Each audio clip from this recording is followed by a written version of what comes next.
Bonjour, c'est François et bienvenue dans cette nouvelle vidéo où je vais te partager la clé pour apprendre tout vite et bien. C'est assez paradoxal. Par exemple, si tu veux prendre du muscle, tu vas aller à la salle de sport et tu vas prendre soin de ton corps, tu vas faire attention à ton alimentation pour prendre du muscle. Ça paraît logique et personne ne remettrait en question tout ça. Mais le problème, c'est que quand on parle d'apprentissage, finalement, 99,9% des gens ne prennent pas en compte le fonctionnement naturel de leur cerveau pour apprendre. Et c'est pourquoi malheureusement, malgré leur bonne volonté, malgré leurs efforts, malgré tout ça, bien souvent, ils n'arrivent pas à avoir les résultats escomptés lors de leurs apprentissages. C'est logique, mais il faut comprendre quelque chose. Il faut comprendre que le cerveau, et surtout les fonctions cognitives et mentales, ont un mode de pensée par défaut. Ça veut dire que il y a des grands principes qui s'opèrent, il y a des grands mécanismes qui s'opèrent derrière le fonctionnement du cerveau, de comment le cerveau apprend et traite l'information. Et surtout, ça veut dire que si on se base sur ces principes, on a de grandes chances de favoriser le processus d'apprentissage et donc, tu l'auras deviné, d'apprendre tout vite et bien. Et pour ça, il faut comprendre quelque chose d'essentiel. Si je te dis langage primaire, tu vas me dire peut-être que le langage primaire c'est quoi? Peut-être que c'est le français. C'est l'espagnol, c'est l'arabe. Bref, tu vas me dire que ton langage primaire, c'est tout simplement ta langue maternelle. Mais ce n'est pas ça. Le langage primaire, c'est tout simplement comment ton cerveau, comment ta mémoire, comment tes facultés cognitives et mentales procèdent l'information. Quel est le langage en quelque sorte de programmation de ta mémoire, de ton cerveau pour assimiler des informations. Pour que tu comprennes mieux un peu ce processus, on va faire une métaphore. On va parler des ordinateurs. Quand tu as un ordinateur, tu as tout d'abord l'ordinateur, c'est-à-dire le hardware, vraiment le moteur, je ne sais pas comment dire ça, vraiment l'ordinateur. Ensuite, tu as le langage de programmation qui va te permettre finalement de créer des logiciels. Et ensuite, tu as les logiciels qui permettent tout simplement d'utiliser d'une manière optimale l'ordinateur. Mais ça veut dire que si tu as un ordinateur, mais tu n'as aucun logiciel, cet ordinateur, il va te servir à rien du tout, à que dalle. Et si tu as un logiciel, mais tu n'as pas un système d'exploitation, un ordinateur, une application, n'importe quoi, pour utiliser, là aussi, ce logiciel, il va te servir absolument à rien. Pourquoi je te parle de ça? Parce qu'en quelque sorte, le langage primaire, c'est le langage de programmation qui va te permettre d'optimiser tes facultés cognitives et mentales. Ça veut dire que l'ordinateur, en quelque sorte, c'est ton cerveau. Les logiciels, c'est par exemple les méthodes que tu utilises pour apprendre. Et quelle est la chose qui fait que finalement tu arrives à optimiser ton logiciel, à utiliser un système d'exploitation, à utiliser toutes les fonctions de ton cerveau, de ton ordinateur cerveau? C'est le langage de programmation que tu utilises.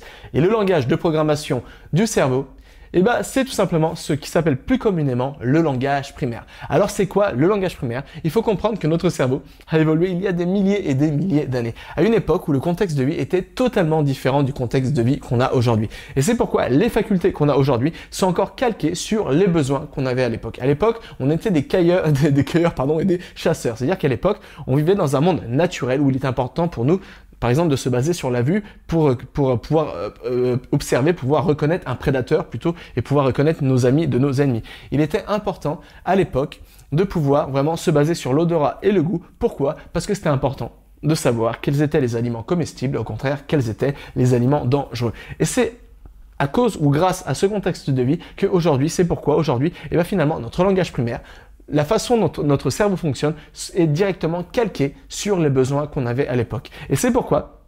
98,9% des gens peuvent mémoriser facilement des informations sous la forme visuelle, peuvent mémoriser facilement des informations qui sont sensorielles, comme le goût, comme l'odorat, etc. Et c'est pourquoi c'est vraiment ça le langage primaire. Le langage primaire, quand on parle du cerveau, c'est simplement un langage qui est basé sur la vue et les sens. Mais c'est là vraiment qu'est le problème. Le problème, c'est que finalement, quand on apprend ou plutôt quand on essaie d'apprendre quelque chose de nouveau, que ce soit, un langage de programmation informatique, que ce soit une langue étrangère, que ce soit, un cursus universitaire, finalement, on ne prend jamais vraiment en compte ce langage primaire. C'est-à-dire qu'on va utiliser des techniques qui sont enseignées par défaut, mais des techniques qui ne sont pas du tout en corrélation sur comment le cerveau traite l'information. C'est un peu comme si tu avais une voiture, et dans cette voiture, tu mettais de l'eau. Ça va pas fonctionner parce que tout simplement, la voiture n'est pas faite pour recevoir de l'eau pour avancer. C'est la même chose avec ton cerveau. Si tu te bases sur des techniques comme par exemple les techniques de prise de notes linéaires, comme par exemple la règle du par cœur, répéter une information dans ta tête encore et encore, ces méthodes ne sont pas du tout basées sur comment le le cerveau traite l'information sur le langage primaire et c'est pourquoi malheureusement elle donne très peu de résultats. Et c'est pourquoi finalement la solution elle est assez simple. La clé pour apprendre tout vite et bien finalement elle est simple. Il suffit tout simplement de se baser sur le langage primaire, sur le langage de programmation en quelque sorte de notre cerveau pour pouvoir apprendre tout vite et bien. En faisant seulement ça, on va se baser sur nos atouts cognitifs et mentaux et ça veut dire qu'on va mettre toutes les chances de notre côté pour assimiler facilement des informations, comprendre efficacement des informations, retenir sur le long terme des informations et pouvoir réutiliser, réactiver par la suite ces informations facilement. Donc voilà, la clé pour apprendre tout vite et bien, c'est de se baser sur le langage primaire, c'est-à-dire assimiler, apprendre sous la forme visuelle, sous une forme émotionnelle, sous une forme qui est rattachée à tes sens et c'est comme ça finalement que tu pourras apprendre tout vite et bien. Alors, tu peux essayer ça. Aujourd'hui, par exemple, si tu veux mémoriser des mots, par exemple, pour une nouvelle langue étrangère, tu peux tout simplement essayer de visualiser les mots que tu souhaites mémoriser, essayer de raccrocher tout ça à tes sens, à tes émotions. Si tu apprends, je sais pas, par exemple, un langage de programmation, tu peux essayer de directement te mettre en contexte pour ressentir, avoir vraiment une accroche émotionnelle lors du développement, par exemple, d'un langage de programmation et ça va te permettre d'apprendre beaucoup plus efficacement. Bref, tu peux essayer tout simplement aujourd'hui de te baser sur ton langage primaire et je suis certain que ça va te permettre d'apprendre tout beaucoup plus rapidement.